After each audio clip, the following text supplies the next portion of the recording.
अच्छा जी स्टूडेंट्स, तो अब हम जो चीज़ डिस्कस करेंगे वो इंटरेस्ट रेट हेजिंग को आगे बढ़ाते हैं। इंटरेस्ट रेट हेजिंग के पार्ट 1 में हमने कुछ हेजिंग के तरीके डिस्कस करे। Interest rate hedging part number 2 में अब हम डिस्कस करते हैं कि इंटरेस्ट रेट ऑप्शंस क्या होते हैं और इंटरेस्ट रेट ऑप्शंस जो हैं इनका मैकेनिज़्म कैसे ऑपरेट करता है।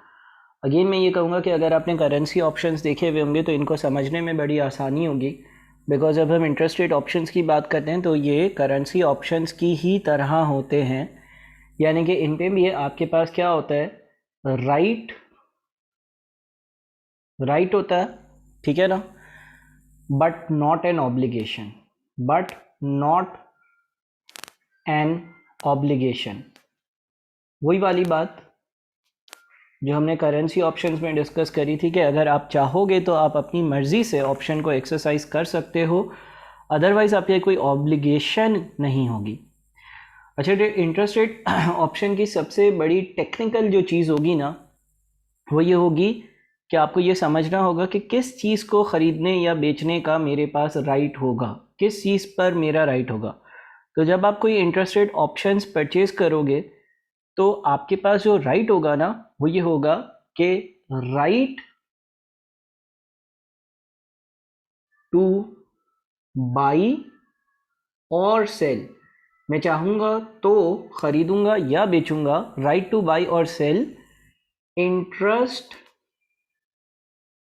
Rate futures. बात को समझे, मेरी मर्ज़ी होगी तो मैं इंटरेस्ट रेट फ्यूचर्स ख़रीदूँगा और मेरी मर्ज़ी होगी तो मैं इंटरेस्ट रेट फ्यूचर्स बेचूँगा। इंटरेस्ट रेट फ्यूचर्स ख़रीदने या बेचने का राइट जो है वो आपको मिलता है।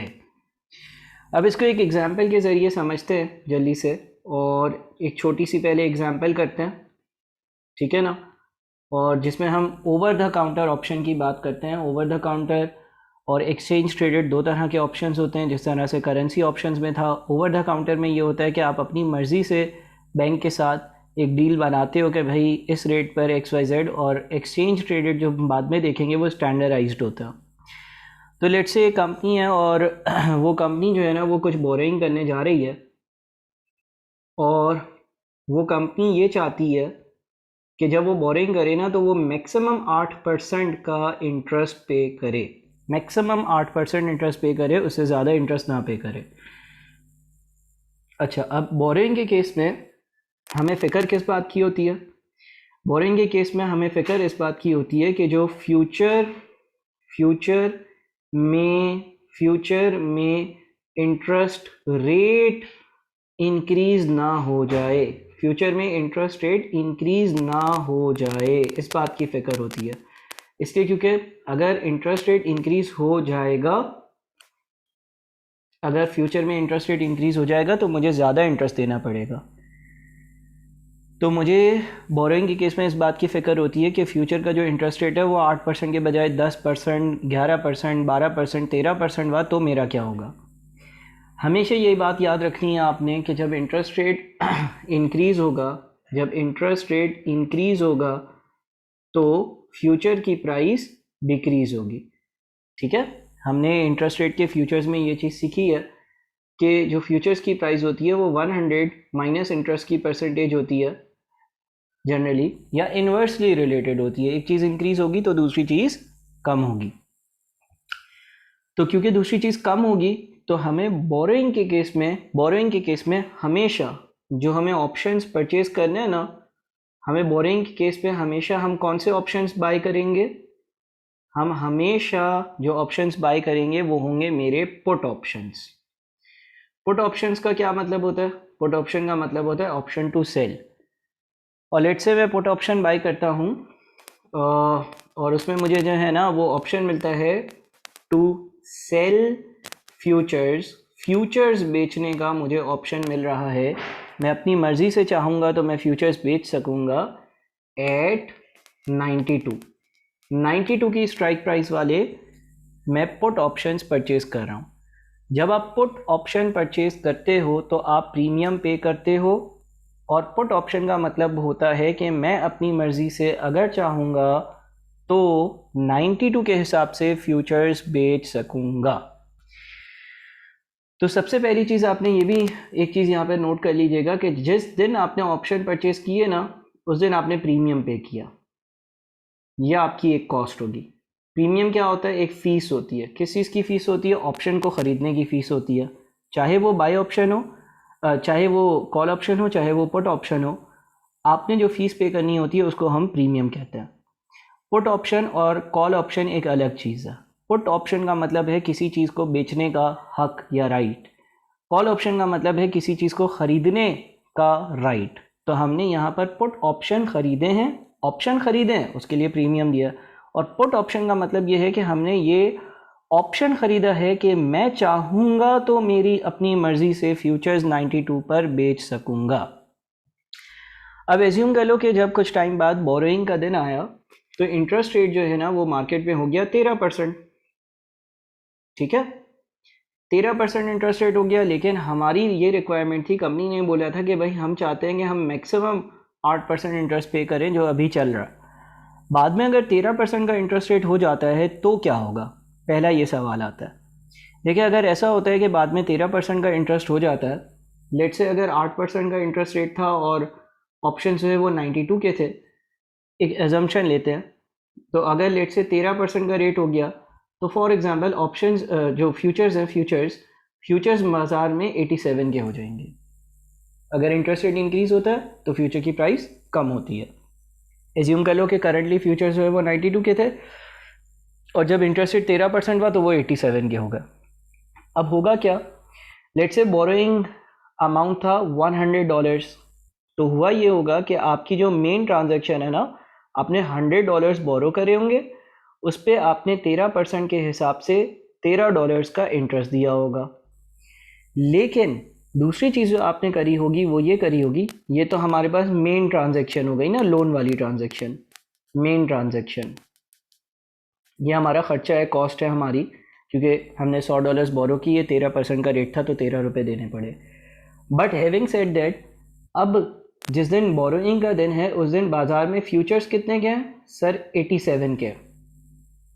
तो आप क्या करोगे कि आप बाज़ार से 87 में फ्यूचर्स परचेज करोगे और आपके पास एक ऑप्शन है, आप चाहो तो क्या कर सकते हो? आप चाहो तो ये फ्यूचर्स 92 पर बेच सकते हो। तो आप करोगे ये कि आप 87 में बाज़ार से ख़रीदोगे और 92 में इसको बेच दोगे। सो 92 माइनस 87, और ये 100 परसेंटेजेस में होता है तो 100 से डिवाइड, यानी कि आपको इस पर 92 माइनस 87 5% का, या आप यूं भी कह सकते हो कि 0.05 का गेन होगा। कैसे गेन होगा? गेन ऐसे होगा कि आपने 87 पर ख़रीदा, क्योंकि इंटरेस्ट रेट 13% चला गया तो फ्यूचर्स की प्राइस 87 हो गई है, और आपने उसको 92 में बेच दिया। सर 92 में कौन ख़रीदेगा? आपने ऑप्शन परचेज़ किया हुआ था कि मेरी मर्ज़ी होगी तो मैं तुम्हें ये 92 में चीज़ बेचूंगा, चाहे बाज़ार में 87 की हो। तो इस पर मुझे जो 5% का गेन हुआ ना, उससे हुआ ये कि $100 पर 5% का गेन, या $100 multiplied by 92 minus 87 over 100, which means के 5 का गेन हो गया। तो मेरी जो नेट कॉस्ट है वो क्या बनी? लोन की नेट कॉस्ट 8 पर आ गई, 13 की कॉस्ट, 5 का गेन, 8 की नेट कॉस्ट 100 के लोन पर, जो मैं चाहता था कि मैक्सिमम मैं 8% पे करूं।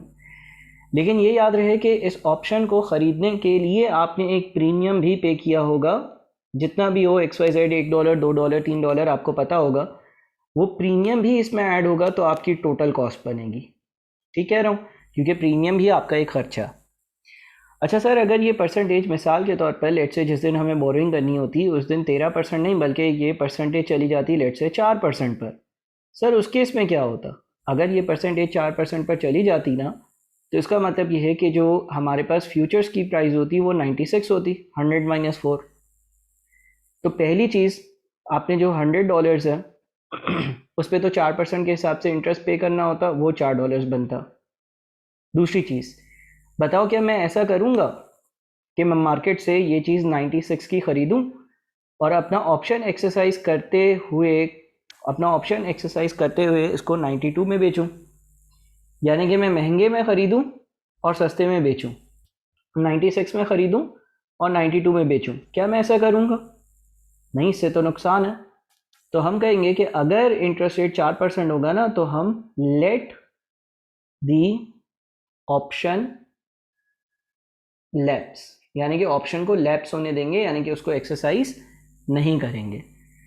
इस केस में क्या होगा? इस केस में हमें प्रीमियम तो पे करना होगा। प्रीमियम की अमाउंट या नहीं पता, लेकिन प्रीमियम एक आपके सवाल में दिया हुआ होगा। जब हम पास पेपर्स करेंगे तो आप देखेंगे उसको, वो प्रीमियम तो आपको पे करना होगा। तो आपकी टोटल कॉस्ट 4 और वो प्रीमियम की अमाउंट, ये टोटल आपकी कॉस्ट होगी।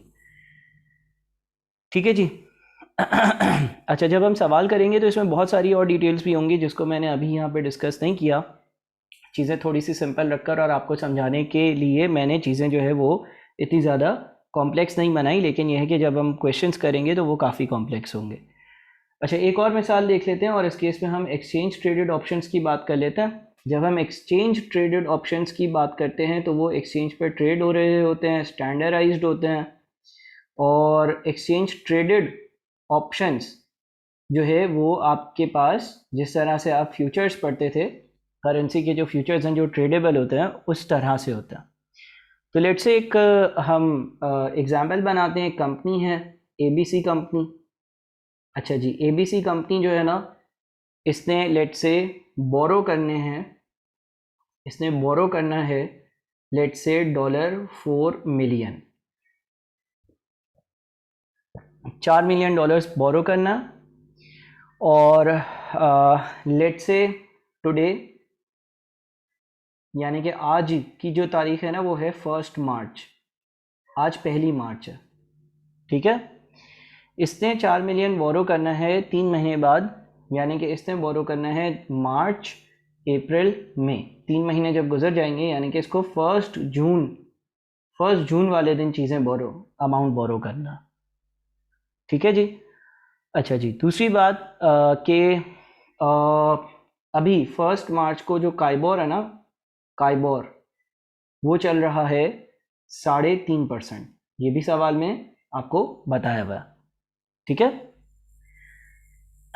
अच्छा, एक और चीज लिख देता हूं, एज्यूम जून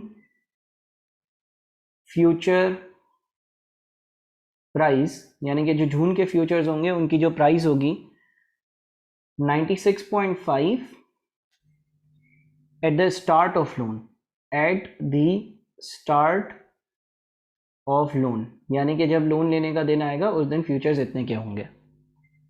वाकई में कितने के होंगे ये तो नहीं मालूम, लेकिन सवाल सॉल्व करने के लिए जाहिर है हमें कुछ डेटा बनाना है। आज 1 मार्च है, 1 जून से आपको लोन लेना है और 3 महीने के लिए लेना है। तो आपने जून, जुलाई और अगस्त 3 महीने के लिए लोन लेना है, तो 1 सितंबर तक का लोन है ये। ठीक है। अच्छा, उसके बाद हम ये कह देते हैं कि कंपनी जो है ना, उसका बोरोइंग रेट है काइबोर प्लस 1%। सर क्या ऐसा ही होता है? हाँ, जब बोरोइंग रेट होता है ना तो वो इस तरह से आता है कि जो काइबोर चल रहा होगा प्लस कंपनी में जितने भी रिस्क हैं, डेट रिस्क या दूसरे मुख्तलिफ रिस्क, उसके हिसाब से 1% बैंक ने बोला हम आपसे काइबोर से ज़्यादा लेंगे। ठीक है ना। अच्छा, फिर आपके पास सवाल में कुछ ऑप्शन से रेलिवेंट डिटेल्स दी हुई होंगी। फॉर एग्जांपल सवाल बोल देता है कि option on 3 month, option on 3 month futures, option on 3 month futures, और लेट से साथ में लिखा हुआ है $1 million, $1 million contract size, $1 million की जो है वो कॉन्ट्रैक्ट साइज है। और फिर साथ में लिखा हुआ है प्रीमियम कॉस्ट इन परसेंटेज, यानी कि जो प्रीमियम की कॉस्ट है वो परसेंटेज में, और एक आपको बॉक्स बनाकर दिया हुआ होगा, मिसाल के तौर पर कॉल ऑप्शंस, पुट ऑप्शंस, फिर साथ में मुख्तलिफ महीने होंगे। हम चीज़ें अभी सिंपल रखते हैं, लेट से एक ही जून महीने की इंफॉर्मेशन दी हुई है, साथ में स्ट्राइक प्राइस दी हुई होगी, स्ट्राइक प्राइस यानी कि जितने पर ये चीज़ एक्सरसाइज हो सकती है, फॉर एग्जांपल 95, और यहाँ पर प्रीमियम की अमाउंट्स होगी 0.075 और 0.255। ठीक है, इस तरह की कुछ इन्फॉर्मेशन आपके सवालात में भी दी हुई होगी, हम जब सवालात सॉल्व करेंगे तो उसमें देख लेंगे इसको। अच्छा, अब देखिए कॉल क्या होता है, कॉल ऑप्शन का मतलब क्या होता है। कॉल ऑप्शन का मतलब होता है राइट टू बाय फ्यूचर्स। यहाँ पर फ्यूचर्स के ऑप्शंस है ना, और पुट ऑप्शंस का क्या मतलब होता है, राइट टू सेल फ्यूचर्स। ठीक है, और हमेशा आपने याद रखना है कि बोरोइंग के केस में जब आप कहीं से लोन ले रहे होगे तो आप पुट ऑप्शंस के लिए जाओगे। पुट ऑप्शंस के लिए इसलिए जाओगे क्योंकि बोरिंग में आपको रिस्क क्या है, बोरिंग में आपको रिस्क है कि इंटरेस्ट रेट इंक्रीज हो जाएगा। अगर इंटरेस्ट रेट इंक्रीज हो जाएगा तो फ्यूचर्स की प्राइस डिक्रीज हो जाएगी, दोनों इन्वर्सली प्रोपोर्शनल है। अगर फ्यूचर्स की प्राइस डिक्रीज हो जाएगी तो मैं बाज़ार से सस्ते में फ्यूचर्स खरीदूंगा और अपना ऑप्शन एक्सरसाइज करते हुए उसको महंगे में बेचूंगा और गेन कमाऊंगा। ठीक है जी। अब एज्यूम कर लो कि 1 जून वाले दिन जिस दिन लोन लेना था उस दिन जो काइबोर है ना, वो काइबोर चला गया 5% पर। ठीक है ना, अभी कितना था 3.5, चला कितने पे गया 5%। भाई यही तो रिस्क था, चलो चला गया 5% पर। अब अगर काइबोर 5% पर चला गया, अब आप सवाल कैसे सॉल्व करोगे? सबसे पहले ऑप्शन के सवाल में आप नंबर ऑफ कॉन्ट्रैक्ट्स ढूंढोगे। अच्छा, यहाँ पर number of contracts whole number में बन रहे हैं, डेसिमल में नहीं बन रहे हैं, क्योंकि मैंने सवाल आसान रखा है। यानी कि मैंने जो है वो 4 मिलियन के बोरोइंग की बात करनी थी और एक कॉन्ट्रैक्ट जो है वो 1 मिलियन का है, इसका मतलब 4 कॉन्ट्रैक्ट्स के लिए जाऊँगा। लेकिन ऐसा हो सकता है कि आपके पेपर में जो सवाल आए उसमें जो है वो 4.5 पौने 5 कॉन्ट्रैक्ट्स बन रहे हों, उस केस में हम क्या करेंगे वो देख लेते हैं। लेकिन यहाँ पर तो हम 4 कॉन्ट्रैक्ट्स के लिए जाएंगे। एक्सचेंज ट्रेडेड ऑप्शंस में कॉन्ट्रैक्ट की एक साइज़ मेंशन्ड होती है, और पहला मसला ये आता है कि अगर 4.5 मिलियन 5.25 मिलियन की अमाउंट हो तो हमें 4 कॉन्ट्रैक्ट्स के लिए जाना है या 5 कॉन्ट्रैक्ट्स के लिए, ये डिसाइड करना पड़ता है। दूसरी चीज़, प्रीमियम कितना पे होगा। प्रीमियम कुछ इस तरह से कैलकुलेट होता है कि आप 4 कॉन्ट्रैक्ट्स के लिए जा रहे हो, हर कॉन्ट्रैक्ट 1 मिलियन का है। आप 4 कॉन्ट्रैक्ट्स के लिए जा रहे हो, हर कॉन्ट्रैक्ट 1 मिलियन का है, और क्योंकि आप पुट ऑप्शंस के लिए जा रहे हो तो ये टेबल से ये रेलेवेंट आपका जो है वो प्रीमियम का रेट है। और यहाँ पे लिखा हुआ था प्रीमियम कॉस्ट इन परसेंटेज, यानी कि ये 0.255% है। तो मल्टीप्लाइड बाई 0.255%, और 3 महीने का टाइम पीरियड है, ये परसेंटेज तो पूरे साल की होगी, 3 महीने का पीरियड है जिसकी हम डीलिंग कर रहे हैं, तो 3/12। तो 4 इंटू 1 इंटू 0.255% है, मल्टीप्लाइड बाई 3/12। तो ये बन जाता है आपका $2550। ठीक है, ये आपकी जो है ना वो आप कह लो कि एक आप प्रीमियम की कॉस्ट पे कर रहे हो। चाहे ऑप्शन एक्सरसाइज हो चाहे ऑप्शन एक्सरसाइज ना हो, ये प्रीमियम की कॉस्ट आपने लाजमी तौर पर पे करनी है। आई रिपीट, चाहे ऑप्शन एक्सरसाइज हो चाहे एक्सरसाइज ना हो, ये प्रीमियम की कॉस्ट आपने लाजमी तौर पर पे करनी है। फिर जो हमारा मेन लोन है उस पर कितना इंटरेस्ट बनेगा। अच्छा जी, मेन लोन है हमारा 4 मिलियन का, एग्रीड, बिल्कुल 4 मिलियन का है। और इस कंपनी को लोन मिलता है कितने पे? इस कंपनी को लोन मिलता है काइबोर प्लस 1% पर। काइबोर अगर 5% होगा तो इसको लोन मिलेगा 6% पर। 3 महीने के लिए लोन लेना है तो 3/12 से मल्टीप्लाई, तो 4 million multiplied by 6% multiplied by 3/12, यह आ जाता है $60,000। ये इंटरेस्ट की कॉस्ट भी कंपनी को पे करनी होगी। अच्छा, फिर सवाल ये आता है कि क्या मैं अपना ऑप्शन एक्सरसाइज करूँगा या नहीं। ऑप्शन एक्सरसाइज करना है या नहीं करना, ये डिसीजन मेरा होता है। अब देखिए, मैंने पुट ऑप्शंस खरीदे हुए हैं, और पुट ऑप्शंस को यूँ खरीदे हुए हैं कि मेरी मर्ज़ी होगी तो मैं फ्यूचर्स को मार्केट में 95 पर बेच सकूँगा। ये स्ट्राइक प्राइस बताती है कि क्या आपने ऑप्शन खरीदा है। मैंने ऑप्शन खरीदा है पुट ऑप्शन। पुट ऑप्शन का मतलब है राइट टू सेल फ्यूचर्स, और मेरी मर्ज़ी होगी तो मैं इसे स्ट्राइक प्राइस पर यानी कि 95 की स्ट्राइक प्राइस पर अपने फ्यूचर्स बेच सकूंगा। अच्छा, मार्केट में फ्यूचर्स कितने के? मैंने ये लिखा कि जिस दिन लोन की डेट है ना उस दिन फ्यूचर्स है 96.5 के। तो क्या मैं ऐसा करूं कि मैं 96.5 में मार्केट से फ्यूचर्स खरीदूं और 95 पर सेल करूं? नहीं, ऐसा नहीं करूंगा। क्यों? क्योंकि मुझे तो हर फ्यूचर पे फिर 1.5 का नुकसान होगा। तो क्योंकि मुझे नुकसान होगा तो मैं ऐसा नहीं करूँगा, यानी कि मैं लिख दूँगा लेट द ऑप्शन लैप्स, यानी कि ऑप्शन को लैप्स होने दो, यानी कि हम एक्सरसाइज नहीं करते ऑप्शन। इस केस में मेरा ख़र्चा जो होगा ना वो ये दोनों सम होंगे 2550 और 60,000, यानी कि 62550। बात समझ में आ रही है? इस केस में मैं ऑप्शन को लैप्स होने दूंगा। सर क्या कभी हम एक्सरसाइज कर सकते थे ऑप्शन को? हाँ, अगर फॉर एग्जांपल लेट से ये जो फ्यूचर्स की प्राइस है ये बाज़ार में होती 93.5, तो बिल्कुल मैं बाज़ार से 93.5 में ख़रीदता और अपना ऑप्शन एक्सरसाइज करते हुए 95 में बेचता।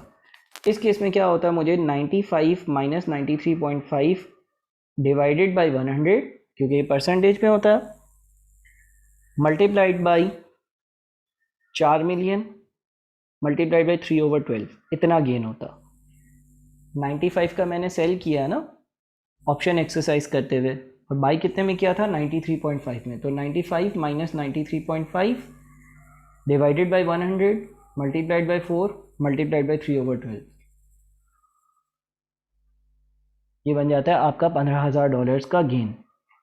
याद रहे मैंने 2 सिनेरियोज यहाँ पर सॉल्व किए हैं। क्या से 2 सिनेरियो सॉल्व किए हैं? अगर फ्यूचर्स की प्राइस 96.5 होती तो हम ऑप्शन को लैप्स होने देते, मेरा ये खर्चा होता। लेकिन फॉर एग्जांपल अगर फ्यूचर्स की प्राइस 93.5 होती तो मैं बाई करता 93.5 में, और मेरे पास ऑप्शन है उनको 95 में सेल करने का, तो मैं 95 में सेल करता और ये मुझे गेन होता। और इस गेन के बाद मेरी जो नेट कॉस्ट होती, अगर ये वाला सिचुएशन ये वाली अराइज करती, तो 2550 का प्रीमियम, 60,000 का खर्चा और 15,000 का गेन, 2 खर्चे और 1 फ़ायदा। तो नेट 2550 प्लस 60,000 माइनस 15,000, यानी कि मुझे 47,550 जो है ये नेट कॉस्ट पड़ती मेरी, 47,550। ठीक है जी। तो मैं चाहूँगा कि इसको आप अच्छे से देखकर ज़रा कवर करें और समझें। Thank you.